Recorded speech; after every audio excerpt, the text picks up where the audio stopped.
Isang mapagpalang araw po. Ngayon po sa video na to, tayo po ay magtatanggal ng 2.4 kV connection ng power supply ng chiller. Tara po, samahan niyo po kami.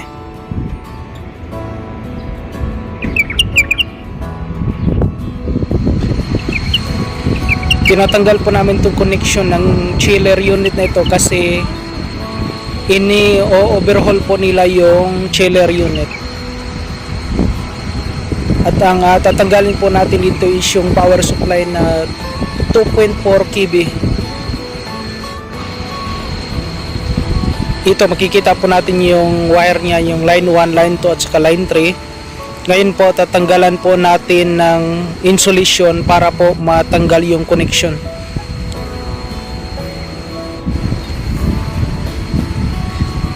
Kasi kailangan po nating tanggalin yung mga tape at rubber insulation niya para po mabuksan natin yun at makita natin yung kanyang nut. Medyo mahaba-haba po itong proseso ng pagtatanggal kasi medyo matigas po yung kanyang rubber, at ngayon nakikita po natin na wala na po siyang, natanggal na po natin yung mga insulation niya at nandyan po yung mga nut. At dito tanggalin po natin isa-isa yung mga nut para matanggal yung wire.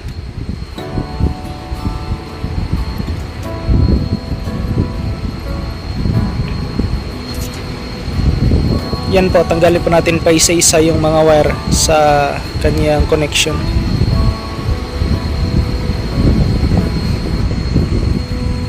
At ito naman po yung ground na tatanggalin po natin kasi kasama po siya doon sa nakakonekta sa box.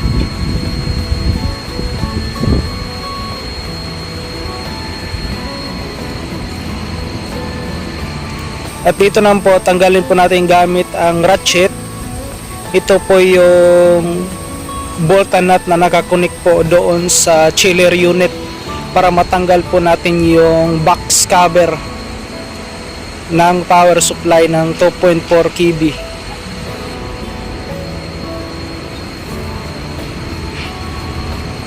Marami po kasi itong bolt, mga 6 siguro yung nakakabit doon sa box.